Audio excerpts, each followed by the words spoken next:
ఎమ్మెల్యేల అనర్హత పిటిషన్పై స్పీకర్ గడ్డం ప్రసాద్ కుమార్ నిర్ణయానికి అంతా కట్టుబడి ఉండాల్సిందేనని అన్నారు. ప్రభుత్వ ఆది శ్రీనివాస్ స్పీకర్ పైన బీఆర్ఎస్ ఎమ్మెల్యేలు వ్యక్తిగత విమర్శలు చేయడాన్ని తీవ్రంగా ఖండిస్తున్నారని అన్నారు. ఇక బీఆర్ఎస్ పార్టీ కూడా పిఠాయింపులపై మాట్లాడడం ఆశ్చర్యమని అన్నారు. 10 ఏళ్లలో 39 మంది ప్రతిపక్ష పార్టీలో ఎమ్మెల్యేలను బీఆర్ఎస్లు చేర్చుకోవడం మర్చిపోయారని నిలదీశారు. కేసీఆర్లా రేవంత్తో అప్రజాస్వామికంగా పాలన చేయడం సరికాదని అన్నారు ఆది శ్రీనివాస్.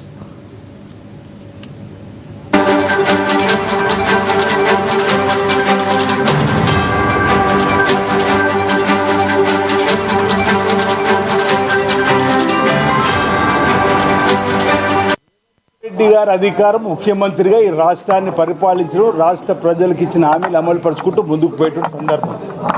జూబ్లీహిల్స్ ఎన్నికల్లో కూడా మేము అదే చెప్పినాం.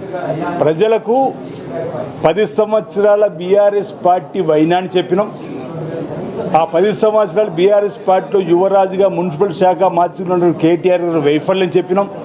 ఆనాడు ముఖ్యమంత్రి కేసీఆర్ గారు వైఫల్యం చెప్పినాం. ఈ ఎన్నికల్లో మీ ఆశీర్వాదాన్ని ఇవ్వాలని చెప్పంటే పోలే నోట్లలో 51% ఈరోజు ప్రజలు తీర్పిచ్చారు. ఇప్పుడు స్థానిక సంస్థల ఎన్నికల్లో కూడా చూస్తున్నారు. మొదటి దఫా, రెండో దఫా, మూడో దఫాలో కాంగ్రెస్ పార్టీకి ప్రజలు ఆశీర్వాదాన్ని నిండికిస్తున్నారు.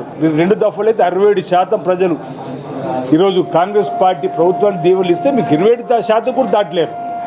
ఈరోజు ముఖ్యమంత్రి రేవంత్ రెడ్డి గారు ఇందులో నేరుగా ఎందుకు వారి యొక్క జోక్యం చేసుకుంటారు అనేది కూడా మీరు ఆలోచన చేయకుండా, వీళ్ళకి అసలు మా ముఖ్యమంత్రి రేవంత్ రెడ్డి గారు అంటే ఎందుకో కడుపు మంట, కళ్ళల్లో నిప్పులు పోసుకుంటారు.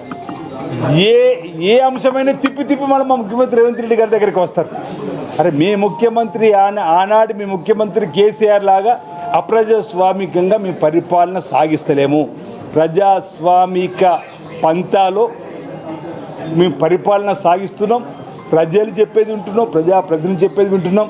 ఈరోజు స్పీకర్ గారు కూడా ఆ రోజు ఈ పార్టీ ఫిరాయింపుల అంశానికి సంబంధించినటువంటి మా శాసనసభాపక్ష నాయకులుగా ఉన్నటువంటి ఆనాటి ప్రతిపక్ష నేతలు ఉన్నటువంటి మా జానారెడ్డి గారు, బట్టి విక్రమార్క గారు మీ దగ్గరకు వస్తే కూడా దొరకని సందర్భాలు. అసలు ఆనాడు మీరు అసలు ఎవరైనా ప్రజాస్వామ్యాన్ని పట్టించుకున్న పాపన